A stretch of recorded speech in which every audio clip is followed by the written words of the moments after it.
Mainit na balita, may officer in charge ng itinalaga si Public Works Secretary Vince Dizon sa posisyong iniwan ni Undersecretary Array Perez. Ang bagong OIC kabilang sa mga reformang isinusulong ni Dizon sa departamento sa gitna ng issue ng questionable flood control projects.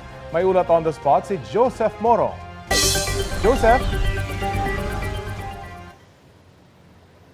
Rafi, Connie, inanunsyo na nga ni DPWH Secretary Vince Dizon ang magiging kapalit ni dating Undersecretary for Convergence Array Perez na pinagbintangan na umano'y may mga kaugnayan sa mga kontraktor. Sa flag raising ceremony kanina ay inanunsyo ni Dizon na si Bureau of Design Director Lara Esquibil ang magiging OIC sa Office of the Undersecretary for Convergence and Technical Services. Nasa DPWH na si Esquibil sa nakalipas na 13 taon. Si Esquibil ay nagsimula sa DPWH sa ilalim ng Cadet Engineering Program na ipinatupad sa DPWH para sa mga engineer nito sa panahon ni dating DPWH Secretary Rogelio Singson.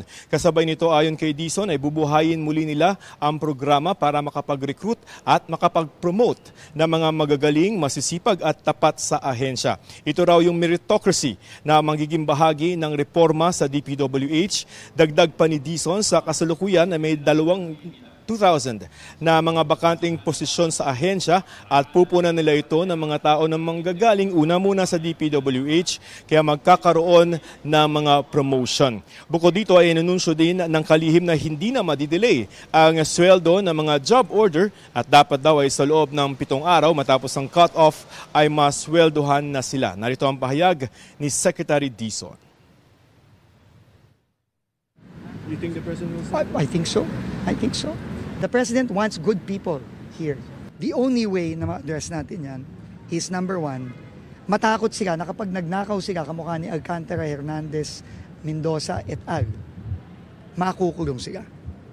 At tingin ko, pag nakita nilang nakakulong na itong mga taong to, at sa aking pagagay, magapit na yan, dahil nga na-file na yan sa Ombudsman a month ago. At nagsabi na rin si Ombudsman Boying na magapit na rin yan, matatakot na sila. Yun ang unang-una. Ikalawa, yung reforma. Kailangan nating reformahin na yung mga opportunities na nagkaroon itong sila Alcantara et al. Na magnakaw, kailangan mahihirapan ang gawin yun ng kahit sino man sa loob ng departamento. Rafi, Connie, dito naman sa Independent Commission for Infrastructure ay sa Miyerkules na yung susunod na hearing dito at imbitado si dating DPWH Undersecretary Roberto Bernardo. Dapat ay sa Miyerkules din si dating House Speaker Martin Romualdez pero nagpasabi na ito na hindi siya makakadalo, nagpapareset dahil sasailalim siya sa isang medical procedure. Rafi, Connie?